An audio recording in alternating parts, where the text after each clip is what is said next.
السلام علیکم ورحمۃ اللہ وبرکاتہ۔ آج میں آپ کے سامنے سورہ مجادلہ کی آیات نمبر 14 سے لے کر 21 تک، فرام 14 اپ ٹو 21 آیت کا ترجمہ لے کر حاضر ہوں، سماعت فرمائیے۔ اعوذ باللہ من الشیطان الرجیم، بسم اللہ الرحمن الرحیم۔ کیا تم نے دیکھا نہیں ان لوگوں کو جنہوں نے دوست بنایا ہے ایک ایسے گروہ کو جو اللہ کا مغضوب ہے؟ وہ نہ تمہارے ہیں نہ ان کے، اور وہ جان بوجھ کر جھوٹی بات پر قسمیں کھاتے ہیں۔ اللہ نے ان کے لیے سخت عذاب مہیا کر رکھا ہے، بڑے ہی برے کرتوت ہیں جو کر رہے ہیں۔ انہوں نے اپنی قسموں کو ڈھال بنا رکھا ہے جس کی آڑ میں وہ اللہ کی راہ سے لوگوں کو روکتے ہیں۔ اس پر ان کے لیے ذلت کا عذاب ہے۔ اللہ سے بچانے کے لیے نہ ان کے مال کچھ کام آئیں گے اور نہ ان کی اولاد۔ وہ دوزخ کے یار ہیں، اسی میں وہ ہمیشہ رہیں گے۔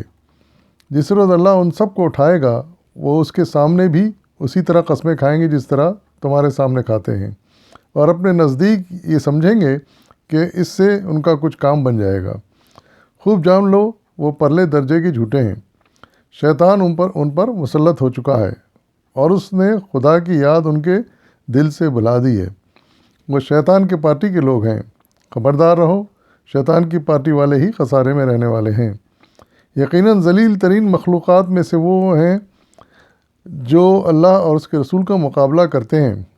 اللہ نے لکھ دیا ہے کہ میں اور میرے رسول غالب ہو کر رہیں گے۔ فی الواقع اللہ زبردست اور زور آور ہے۔ صدق اللہ العظیم۔ ان آیت میں اللہ تعالیٰ نے ان منافقین کے تبصرہ کیا ہے تفصیل سے جو مدینے میں پائے جاتے تھے۔ انہیں کہنے کو مسلمان ہو گئے تھے، کلمہ بھی پڑھتے تھے، لیکن حقیقت میں وہ دل سے مسلمان نہیں ہوئے تھے، نہ دل سے مسلمانوں کے حضور صلی اللہ علیہ وسلم کے ہمدرد تھے، وفادار تھے۔ ان کے تعلقات، ان کی دوستیاں اصل میں ان یہودیوں سے تھیں جو پہلے سے مدینے میں پائے جاتے تھے، اور جن کی حکومت بھی مدینے میں تھی، جن کا سب کچھ چلتا تھا مدینے میں سکہ۔ لیکن چونکہ حضور صلی اللہ علیہ وسلم تشریف لے آئے تھے اور بہت سے لوگوں نے انہیں دعوت دے کے بلایا تھا، تو وہ دکھاوے کے لیے انہوں نے اسلام قبول کر لیا تھا۔ تو انہی کی طرف اشارہ کر کے کہا جا رہا ہے، یعنی اشارہ ہے مدینے کے یہودیوں کی طرف جنہیں منافقین نے دوست بنا رکھا تھا۔ یعنی وہ کلمہ تو پڑھتے تھے اللہ و رسول کا، لیکن وہ دوستیاں ان کی ابھی بھی جاری تھیں یہودیوں کے ساتھ۔ تو اللہ تعالیٰ ارشاد فرما رہے کہ وہ نہ تمہارے ہیں نہ ان کے، یعنی حقیقت میں دل سے نہ وہ تمہارے ہیں وفادار اور نہ ان یہودیوں کے وفادار ہیں۔ ان سے بھی دوستی دکھاوے کی ہے، تمہارے ساتھ بھی ایمان کا دعویٰ دکھاوے کا، اور جھوٹی بات پر قسمیں کھاتے ہیں۔ یعنی اس بات پر وہ قسمیں کھاتے ہیں کہ ہاں وہ ایمان لائے ہیں اور محمد رسول اللہ علیہ وسلم کو اپنا ہادی و پیشوا مانتے ہیں اور اسلام اور اہل اسلام کے وفادار ہیں۔ اس کی قسمیں تک کھا جاتے تھے وہ، لیکن اللہ تعالیٰ ارشاد فرما رہے ہیں کہ ان کی قسمیں جھوٹی ہیں۔ اللہ نے ان کے لیے، ایسے منافقین کے لیے سخت عذاب مہیا کر رکھا ہے، اور بہت برے کرتوت ہیں جو وہ کر رہے ہیں۔ یہ انہوں نے اپنی قسموں کو ڈھال بنا رکھا ہے جس کی آڑ میں وہ اللہ کی راہ سے لوگوں کو روکتے ہیں۔ یعنی وہ دکھاوے کو تو قسمیں کھاتے ہیں، لیکن پیچھے پیچھے وہ لوگوں کو بہکاتے ہیں کہ یہ سب بیکار باتیں ہیں، ہاں ہمارا ان سے کوئی خاص تعلق نہیں ہے، ہمارا تو تعلق پرانے یہودیوں سے جن کے ساتھ ہم برسوں سے رہ رہے ہیں۔ اس طرح کی باتیں کر کے ان کو بھڑکاتے تھے۔ تو اللہ تعالیٰ ارشاد فرما رہے ہیں ان پر ذلت کا عذاب نازل ہوگا، اور جس وقت یہ عذاب نازل ہوگا قیامت کے دن، اس وقت نہ ان کا مال کچھ کام آئے گا، نہ ان کی اولاد ان کے کچھ کام آئے گی۔ وہ دوزخ میں رہنے والے ہیں، دوزخ ہی ان کا ٹھکانہ بنے گی جس میں وہ ہمیشہ رہیں گے۔ اور پھر وہ ارشاد فرما رہا ہے، وہی پہلے بھی آیتوں میں بات آ چکی ہے، وہاں قسم کھائیں گے وہ۔ یہاں تو قسمیں کھا کے مسلمانوں کو یقین دلاتے ہیں، رسول اللہ صلی اللہ علیہ وسلم کو یقین دلاتے ہیں کہ ہم مسلمان ہیں، وہاں بھی اللہ کے سامنے بھی وہ قسم کھائیں گے کہ نہیں ہم تو بالکل سچے تھے، ہم دل سے وفادار تھے۔ لیکن اس وقت تو اللہ تعالیٰ کی ذات موجود ہوگی، وہ پھر ان کا سارا کچا چچا کھول کے رکھ دے گی، جیسے پہلے بھی آیتوں میں آیا ہے کہ ان کے اعضاء خود بولیں گے کہ حقیقت میں کیا کرتے اور کیا کرتے تھے۔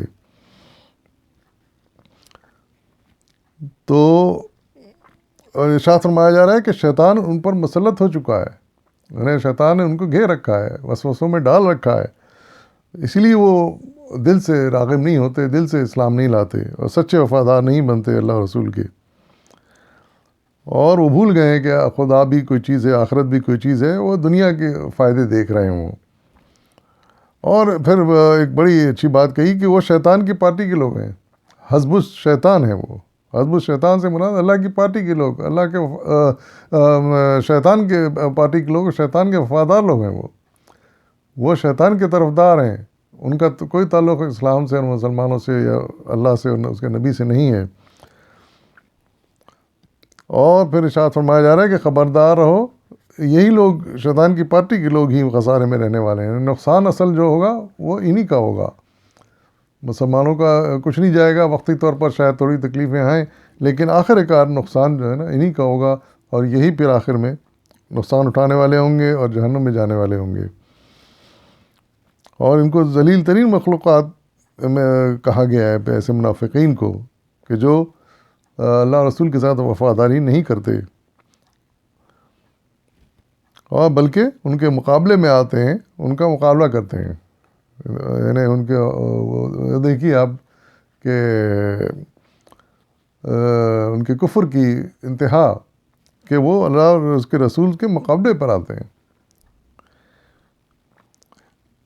اور لیکن اللہ تعالیٰ اس کے جواب میں ارشاد فرما رہے ہیں کہ اللہ تعالیٰ نے یہ لکھ دیا ہے، یعنی یہ اللہ تعالیٰ کا فیصلہ ہے کہ اللہ اور اس کے رسول ہی غالب ہو کے رہیں گے، اور یہی ہوتا رہا ہے، ہر دور میں یہ ہوتا رہا ہے کہ اللہ اور اس کے رسول ہی غالب ہوئے ہیں، اور اس دفعہ بھی یہی ہوگا کہ اللہ اور اس کے رسول غالب ہو جائیں گے انشاءاللہ، ان کو شکست فاش ہوگی، یہ نیست و نابود ہو جائیں گے، کیونکہ اللہ بڑا زبردست اور زور آور ہے، کیونکہ ساری طاقتیں اللہ کے پاس ہیں، وہ جس طرح چاہے ان کو شکست دے سکتا ہے، جس طرح چاہے ان کو تباہ و برباد کر سکتا ہے، جتنی دیر میں چاہے وہ ان کو تباہ و برباد کر سکتا ہے، اشارے کی دیر ہے۔